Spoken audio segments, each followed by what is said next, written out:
Hey guys, it's Sneaky and welcome to another video. In this video, I'm going to be trying to answer the question, are microtransactions bad?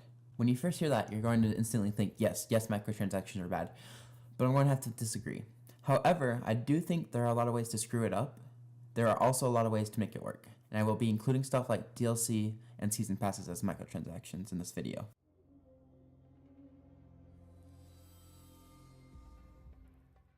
Now, why would I think microtransactions are not necessarily bad? Well, there is one game I would love to use as an example. If you look at Halo 5, they have rec packs you can buy, but you can also unlock everything in them with just playing the game, and it doesn't even take forever to earn them. So not only can you unlock everything with gameplay, all the future DLC is free. Free maps for multiplayer. That is freaking awesome. I wish more companies did this. So if you can't or don't want to buy the microtransactions, you can still unlock everything in the game, but you also get all the future maps for free. Okay. Now how about a horrible example? In Battlefront, there's 12 maps total, 4 for the main modes, 4 planets, so most don't even look that different. I'm not counting the Jakku DLC, just released stuff, but I think the Jakku only added one Walker Assault map, which is pretty much the main mode. I think we can all agree to this. So not only does it not have very many maps, EA has been shoving the season pass down our throats since day one of the release, even before then. Plus the game isn't even a full game. No campaign for $60, seriously? However, I do like season passes, as long as they aren't a huge thing until after the release of the game, especially when there's a little bit of a discount.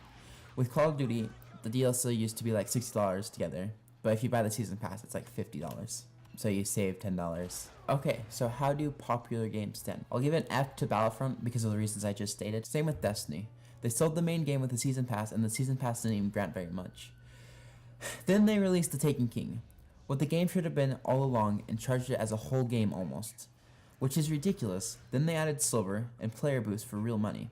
If you bought the main game, the season pass, then Taken King, you'd still have to spend more money to unlock stuff if you wanted everything. Just mostly emotes and level boosts, but that's still kind of ridiculous.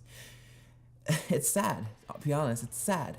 Come on, Bungie. Payday 2 also gets an F. They released a ton of DLC for weapon packs and heists, then they added drill system. They had so much DLC already, and then to make it worse, they promised there would never be microtransactions in the game. Assassin's Creed Syndicate would get a D-. It's been out for a month, and it already has a $15 DLC a month.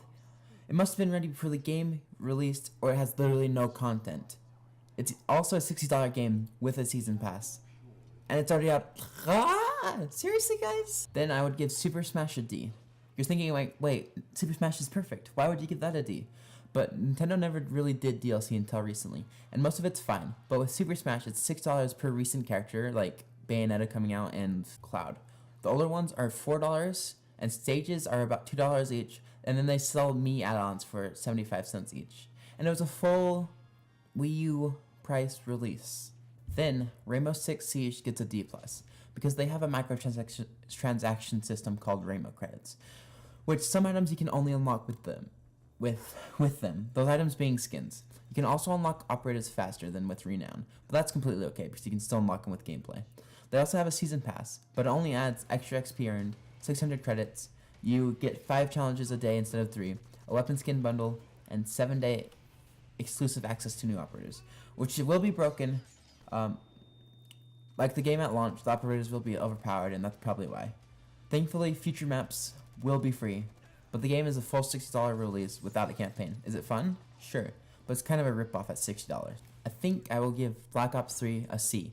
The game is huge with 2 campaigns, the main one being a pretty decent storyline. I haven't finished the Nightmare storyline yet. Multiplayer and zombies. The maps that come out though, we have no idea how good they'll be until after. The zombies will probably be worth it alone. They did just start selling card points, so you can use them to buy supply drops or the zombie thing to get gumballs. However, the only reason I'm kind of okay with this is because of how much content there is. Plus, anything you can buy with COD points, you can unlock with playing the game, except more custom class loadouts. But you can only use one in a game at a time, I believe. Grand Theft Auto would probably be a B or a B-, because the microtransactions are in-game money for online, which you can use to a slight advantage, because you can unlock guns before other people. Most of the other DLC for online is free. I think all of it's been free so far. So good job, GTA. Good job. Counter-Strike would probably get a B- in my opinion. The game is $15. The skins are optional. Some are cheap. Some are way too expensive. but maps are free unless you want to support the people that made them from the community. You buy a badge and they get a percentage. Same with how the keys work with crates. So it's pretty good. I would also give games from Bethesda a B, because the DLC is usually pretty big with tons of hours, but the problem with the games are usually how buggy it is when it releases. Halo would probably get an A, with the whole you don't have to spend money to unlock everything, free maps, with campaign and multiplayer at $60. It's sadly something rare to see these days. Then the last game on the list, The Witcher, would get an A+. The game has tons of hours of content, like hundreds of hours. The small DLC is free. It doesn't cost like $3 like most companies would do.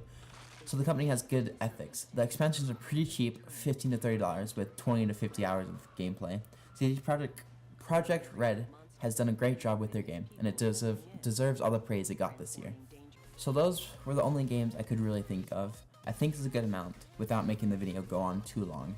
Thank you guys for watching. Like if you liked the video, dislike if you disliked it, and subscribe if you can, so you can dislike all my future videos. Thank you again for watching, guys, and I'll see you guys in the next video.